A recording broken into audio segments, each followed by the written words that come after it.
Praise the lord. దేవుని నామమునకు మహిమ కలుగును గాక. ఈరోజు దేవుని వాగ్దానము. అంతటా ప్రవక్తలు శిష్యులు ఎలీషా యొద్దకు వచ్చి, ఇదిగో నీ యొద్ద మాకున్న స్థలము ఇరుకుగానున్నది. 2వ రాజుల గ్రంథము 6వ అధ్యాయము 1వ వాక్యము. శ్రమలలో దేవుడు తన శక్తిని కనుపరుస్తాను అని దేవుడు ఈ దినము ఈ వాగ్దానము ద్వారా మనతో మాట్లాడుచున్నారు. ఆఖరిలో జరిగే ప్రార్థనలో మీరు కూడా ఏకీభవించండి. వారు ఈ మాట చెప్పినప్పుడు దేవుడు తన శక్తిని కనపరిచాడు.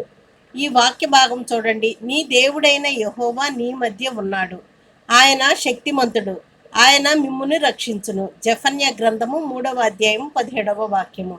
ఈ వాక్యంలో కూడా దేవుని శక్తిని గూర్చి వివరించబడింది. యేసు ప్రభు ఈ లోకంలో జీవించినప్పుడు ప్రజల మధ్య ఆశ్చర్య రీతిగా తన శక్తిని కనుపరిచి ప్రజలను వారి బాధల నుండి విడిపించాడు.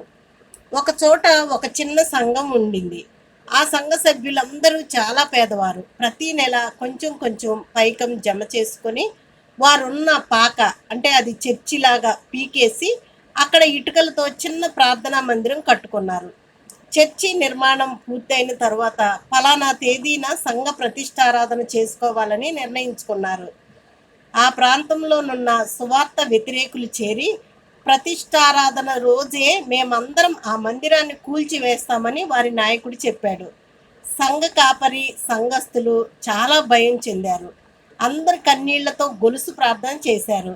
ప్రభు సహాయం కోసం వారు మొరపెట్టారు. అదే రోజు వారి నాయకుని కుమార్తె అకస్మాత్తుగా జబ్బున పడింది. చావు బ్రతుకుల్లో ఉన్నది. ఈ కారణం వలన ఆ నాయకుడు చర్చి విషయం మర్చిపోయాడు. సంఘ కాపరి ప్రతిష్టారాధన చేశాడు. ఆ సంఘ కాపరి ఇంకొందరు సంఘ పెద్దలు కలిసి నాయకుని కుమార్తె దగ్గరకు హాస్పిటల్కి వెళ్ళి ప్రార్థన చేశారు. అద్భుత రీతిగా ఆ కుమార్తె స్వస్థపడింది. వైద్యం చేస్తున్న డాక్టర్లు మీ కుమార్తెకు ఏమీ కాదు, బాగుపడిందని ఆ గుంపు నాయకునికి చెప్పారు. అతడు సంఘ కాపరి కాళ్ళ మీద పడి క్షమించమని వేడుకొన్నాడు. సంఘంలో ఏ ఆటంకం లేకుండా చక్కగా ఆరాధన జరుగుతున్నది. ప్రార్థన. ప్రేమగల మా ప్రియ పరలోకపు తండ్రి, సకల ఆశీర్వాదాలకు కారణభూతుడైన మా ప్రియ ప్రభువా, నీ యందు విశ్వసించిన వారిని నీ వెరుగుదువు. మా జీవితంలో కూడా మీ శక్తిని కనపరిచి శ్రమల నుండి విడిపించండి.